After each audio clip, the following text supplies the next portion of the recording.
Welcome back to Pop Flashback. I'm your host, Rick Smalls. Tina Boucher is, she's on assignment. She's trying to find her glasses in the pool. Anyway, today we're going back to 1835 for a story that really proves that truth can be stranger than fiction. We're talking about the Great Moon Hoax. All right, so picture this. New York City, 1835, a new kind of newspaper. It's taken the city by storm. These were the penny press papers. They were cheap and accessible, and they were hungry for, sensational stories, to boost circulation and ad revenue, of course. Yeah, this new media landscape, it really created the perfect breeding ground for a hoax like this, Newspapers, they were becoming the main source of information for a rapidly growing readership. And it was a time of, immense social change, technological advancement, and let's face it, a bit of naivete when it came to media literacy. So that brings us to The Sun, a newspaper known for, let's say, pushing the boundaries with its content. And The Sun decided to publish a series of, I think it was 6 articles, claiming to reveal groundbreaking astronomical discoveries. To make things even juicier, these discoveries were attributed to a big name in science, Sir John Herschel. Now, Sir John Herschel, he was a real astronomer, a brilliant mind, really, and he was actually off doing legitimate research in South Africa at the time. But the articles in The Sun, claiming to be reprinted from a scientific journal in Edinburgh, they were about as real as those Batmen they described. Oh, that's a crucial point. By using Herschel's name, it gave the articles, a veneer of credibility. People were more likely to believe these fantastical claims, if they thought they were coming from a respected scientist. Sadly, it's a tactic that's still used today, using fake endorsements or attributing misinformation to authoritative figures. They described a moon teeming with life, lush forests, crystal clear lakes, and all sorts of, bizarre creatures roaming around. Bison, goats with single horns, miniature zebras, beavers without tails, and get this, unicorns. Unicorns on the moon, people. It's almost comical, isn't it? But remember, this was a time when, the line between science and speculation was often blurred. The public was hungry for news about the cosmos, and the idea of a moon teeming with life, as outlandish as it seems to us now. Well, it wouldn't have been completely out of the realm of possibility for them. But it gets weirder. The articles also described these bat-like humanoids called Vespertilio-homo. And you know what these bat people were up to? Building temples on the moon. You can imagine how these articles, they took New York by storm. The Sun's circulation skyrocketed. People were buzzing about these incredible discoveries being made on the moon. Of course, not everyone bought it, right? There were skeptics. But for many, the sheer audacity of the story, coupled with Herschel's supposed involvement, it made it believable. It's a testament to the power of storytelling. Even when it's woven with falsehoods, the articles were written with, vivid detail, using scientific-sounding language, which, likely gibberish to an actual astronomer, but it would have sounded convincing to the average reader. Right. They even claimed Herschel had built this massive super-powered telescope, 24 feet in diameter, capable of mind-blowing magnification, all a fabrication, of course, designed to give the story that extra wow factor. And for a few glorious weeks, the public, they ate it up. The Sun was riding high on the success of their little lunar fiction. But eventually the truth had to come out. The hoax unraveled, rather quickly, when other astronomers started crying foul.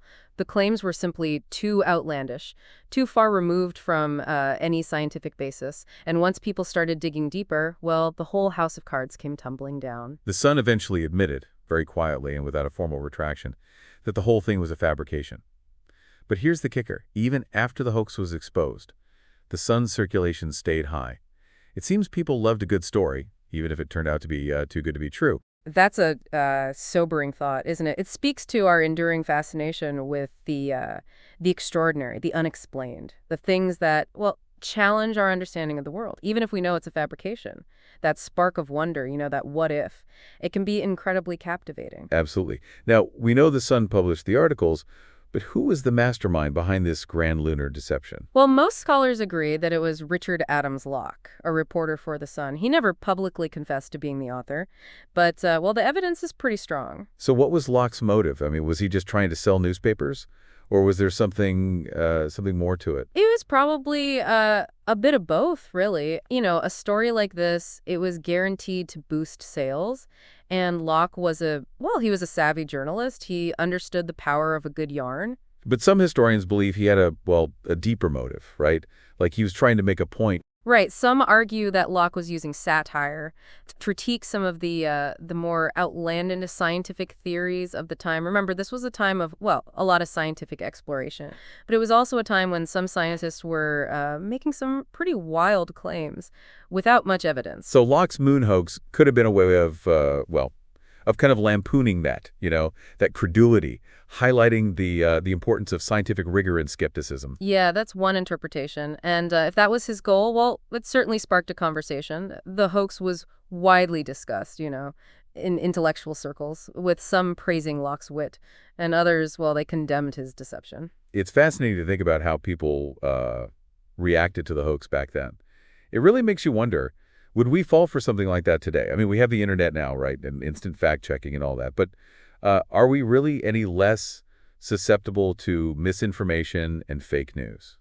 Especially when it comes to, well, things that tap into our hopes and fears. It's a question worth pondering, the Great Moon Hoax. It serves as a reminder that even in this age of information overload, we still need to be, well, critical thinkers. We need to question our sources and be wary of stories that seem too good to be true. Speaking of questioning sources, I'm curious about Sir John Herschel. How did he react to all of this? Well, initially, he actually found the whole thing quite amusing. Imagine that, receiving letters from people congratulating you on discovering Batman on the moon.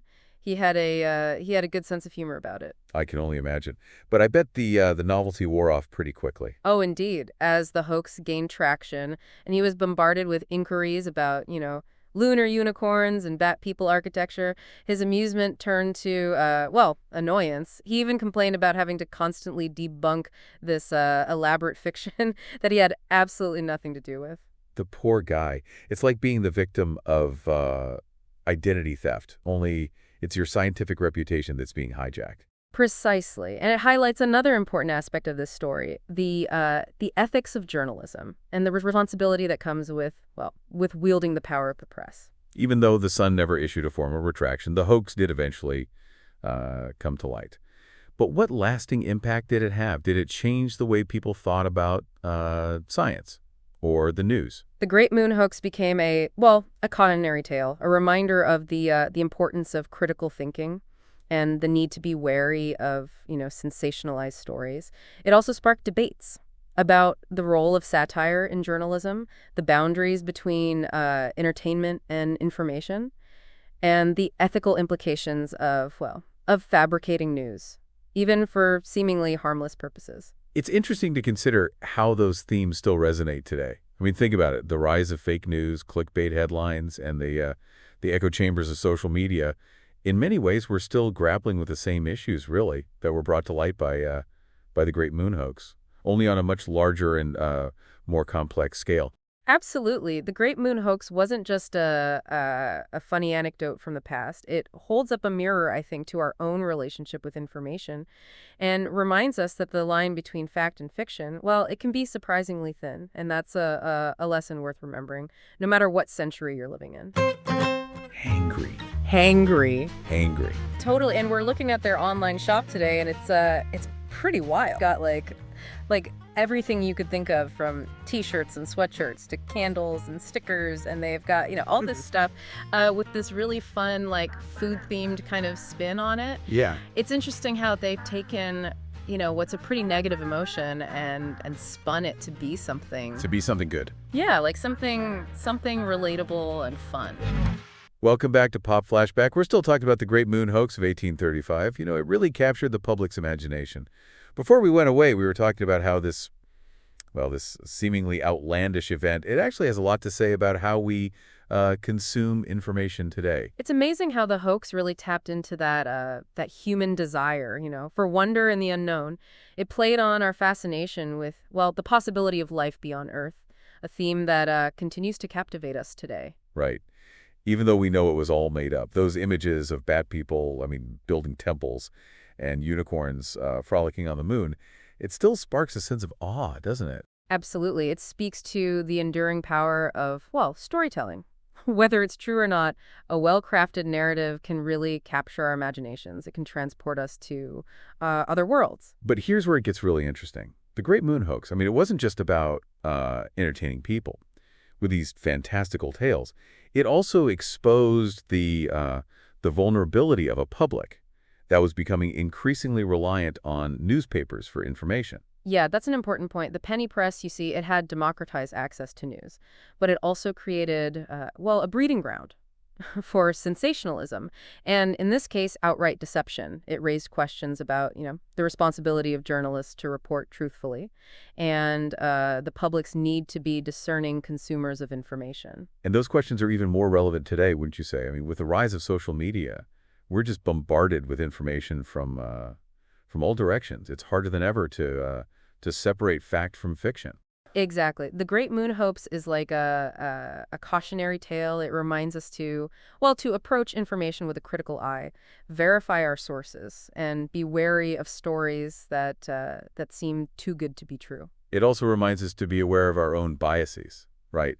And how those biases can influence how we perceive information. Right. We're more likely to believe something if it confirms our existing beliefs, even if the evidence is, well, flimsy. That's definitely something to be mindful of, especially in today's polarized world.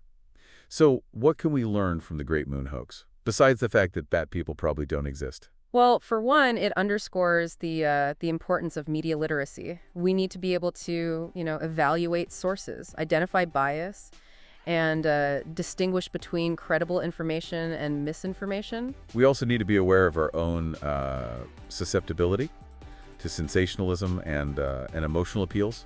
It's easy to get caught up in a compelling story, even if it's based on falsehoods. Absolutely. And finally, I think it reminds us to approach the unknown with a healthy mix of, well, curiosity and skepticism. It's okay to be fascinated by the extraordinary, but we shouldn't check our critical thinking skills at the door. Well said. It seems like the lessons from the Great Moon Hoax, they're as relevant today as they were back in 1835. So the next time you come across a story that seems a little too good to be true, remember those Batmen on the moon? All right? And ask yourself, is this fact or is this fiction? Let me know what you think down in the comments. Would we be as gullible today as those readers back in 1835? Thanks for listening. Remember to like and subscribe so you can catch our next episode. See you next time.